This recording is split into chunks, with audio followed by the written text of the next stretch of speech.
Oh, God. Robots, why did you have to put a title like that up here? Now we have to talk about the pay-to-win aspect of this game and whether that is actually pay-to-win. But, I don't know, maybe we might actually come up with a solution here. Who knows?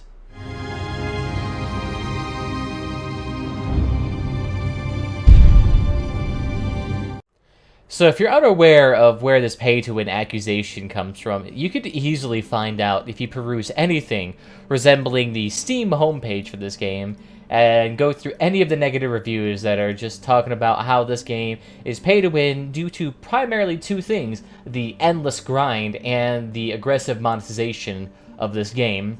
And now the primary way this game actually monetizes itself is if you go over here to this lovely shop here. The main way they actually do it is by selling these things called packs. And the interesting thing about these packs is that they offer items sometimes that are actually pretty much unique to the packs and offer a different gameplay element, and sometimes actually may be pretty dang good. So, for example here, this expensive arachnophobia pack here, which sells for 55 US dollars. What the fuck? And it actually has a really good cabin here called the Step Spider Cabin. And the reason why this is a good cabin is because, well, if you can see here, it actually increases the maximum speed of your mechanical legs by 10 kilometers an hour. So instead of it going at a maximum of 40 kilometers an hour, it goes up to 50 kilometers an hour, which is pretty substantial, especially if you're trying to play Clan Wars and you're on a cannon build. It helps out immensely due to the fact that you're able to definitely bob and weave and dodge shots way more quickly than if you were, say, on a traditional cabin like a humpback or anything like that. And that's not even to the extent of it. There is way more packs in here that alter gameplay, such as the Adventure Pack here for $70. That adds a lovely Icarus hover here that is pretty good. It actually offers more tonnage than the average hover, which means you can actually build a much more beefy car with the Adventure Pack. And there's also other interesting cabins here, such as the Horseman of the Apocalypse Death, quote-unquote, that offers the interesting cabin here, as well as the Grenadier Pack that actually gives you a wheeled drone that actually has impulses on them, which do an immense amount of damage. Pretty much the best thing to get if you're into drone builds. So as you can see here, these packs have a lot of gameplay changing elements within them that often give them accused of being pay to win, because you pay to get these gameplay enhancing features in a way. Say if you wanted to play a spider build, you pretty much have to get the Arachnophobia pack if you want to be in competitive in things like Clan Wars. In regular gameplay, it's not quote unquote necessary, but even if it's just not necessary to be competitive in Clan Wars, it is still not a very nice thing to have many features of this game locked behind aggressive paywalls. Now, of course, you can still actually get a majority of these cabins that are locked behind these paywalls, such as the Echo or the Icebox, through the in-game market, but as you can see here, it cost 2,109 coins for the Echo cabin. Whoo, my goodness! That would take you an ungodly amount of time to grind. If you wanted to, say, make a legendary part such as the Tsunami or the Hammerfall or Cyclone, that would take you about a month of in-game grinding to actually make. So to get these cabins would probably take you approximately a month or more to actually get those same cabins, or you can just purchase them outright. There's also the other things that are a little bit harder to get, such as the Golden Eagle engine that you can't make, or the Elephant gun, which is actually more expensive than the average legendary by 250 coins. So, yeah. I think I've nailed this point home pretty hard, saying that their monetization system in this game kind of locks a lot of the interesting mechanics behind a very high grind wall. And heck, I'm even one of the victims, quote-unquote, of that, because I have 3 high-end cabins, plus the spider cabin in here. And these bad boys cost me an arm and a leg to get. And I'm a power user here. I'm a person that plays pretty often for many days on end, and I still only have 4 of the cabins. I do not even have remotely close to any other of those cabins right now. So I can't imagine what it would be like for someone who's more of a casual player who doesn't have that much time to actually spend many hours into this game. But the thing is, too, that's also kind of the nature of free-to-play games. If free-to-play games were convenient to play and gave you access to everything, they would simply just not be able to exist. Because who would buy a pack in this game if it was easy to grind and actually purchase these packs through in-game means? It wouldn't last for very long at all.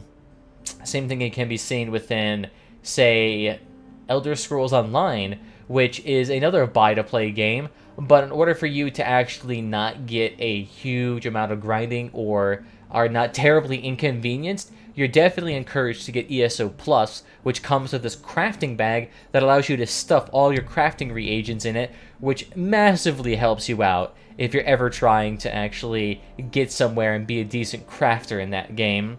Not to mention the fact that you have to buy all these DLCs that give you access to actual armor pieces that you kind of need. So yeah, how do you change a system like that? How do you make a game that pretty much relies on inconveniencing you to actually make money? That sounded really weird.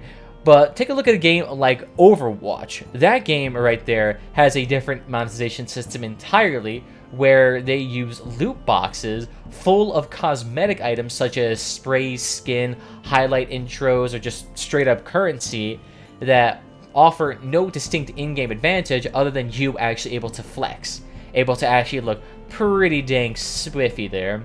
But this game doesn't really try to go that route. In fact, very little games actually try to go that route of aggressive monetization.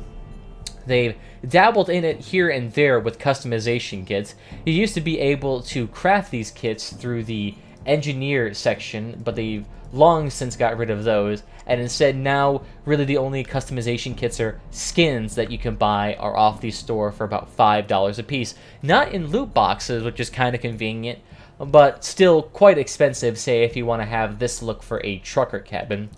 Now, they could go this route, and the main benefit of this one is that they no longer have this kind of aura of buy-to-play. They no longer have all of these high-end items that are unreachable for the masses that actually affect gameplay, because it's kind of hard when you're a leg build facing another leg build that has the step spider cabin while you have the humpback cabin, and you're just sitting there like, yeah, I move so much slower, and then it's basically impossible for me to actually outpoke somebody who is a step spider with tsunamis, or tsunami and typhoon, or something like that. Very hard to compete against that without the step spider cabin. So it definitely reduces situations like that where it feels like a person bought an in-game advantage over them. And instead, this way, it just makes it so you kind of make yourself look pretty in exchange for a little bit of cash, which is probably going to induce less of that feeling of being mistreated or abused in a way. But that also just kind of depends on your personal sensibilities. There is also a downside of this, because if they try not to aggressively market these packs, then guess what? All these unique cabins, all of these gameplay altering items are no longer being developed as aggressively. They'll still be developed for events like Knight Rider's event, but you actually won't get that many cabins here that actually affect gameplay. So if you wanted to see more variety in this game and see more interesting builds, you may not actually get to see that if you change the system to monetize more aggressively towards that. So that kind of just depends more on your personal sensibilities. But probably to the average consumer, they'd probably be more content with a system that pushes skins, premium time, or coins, as opposed to other systems, so that you actually get less of that pay-to-win mechanic. Now, subscription could also be considered pay-to-win, considering that it alleviates the huge burden of grind, that this thing actually gives you more reputation, it gives you more rewards for missions, so you get more scrap, more wires, more batteries, more electronics, more plastic, more copper. It gives you more of everything, as well as gives you a 40 coin mission a day, which over the course of a month is like, what, 1,200 coins, which is still pretty substantial. So, yeah, they could also go that route. It's lesser than packs, but it still encourages inconveniencing the players. Still, the skins themselves are probably going to be the most moral system for a game like this, since you actually inconvenience the player the least, but you actually allow those who are, big fans of this game to actually still support you in a way that feels less pay to win. But I don't know, there could be other options to monetize this game that I'm not quite seeing that may make this game a little bit less pay to win.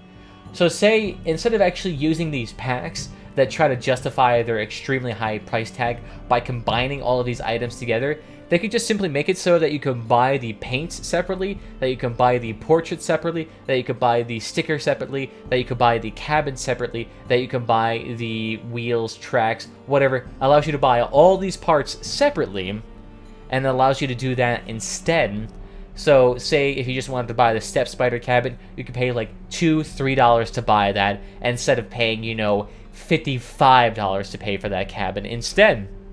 And so, with that, you have less of a feeling of pay to win, since it aggressively lowers the price and barrier for entry for a lot of this, while still allowing them to actually pay the bills for this game. Now, that could also just be fine-tuned based on how much they actually want to charge for each one of these cabins, but that still helps out quite a bit for those who are actually trying to get these items, and it will also allow them to sell these items multiple times over. Say if you're able to indefinitely buy the spider cab for like $5 or $10, you probably would find people who are willing to buy the step spider cabin multiple times in order to fuse it to get a better spider cabin. Like I said, that kind of just depends on how they want to go about that system, and I could see that be working out way better, since you wouldn't have to pay $55 to get that one item you actually want. But, like I said, that kind of depends. What do you guys think? How should Crossout actually monetize itself? Should it go the route more towards the skins and selling those to actually make this game more money? Should they push more premium time? Or should they continue pushing the packs? Or should they even reduce the price of the packs to see if that helps out as well? But let me know your thoughts down below, and I want to thank you all for joining me this evening. Have a good one.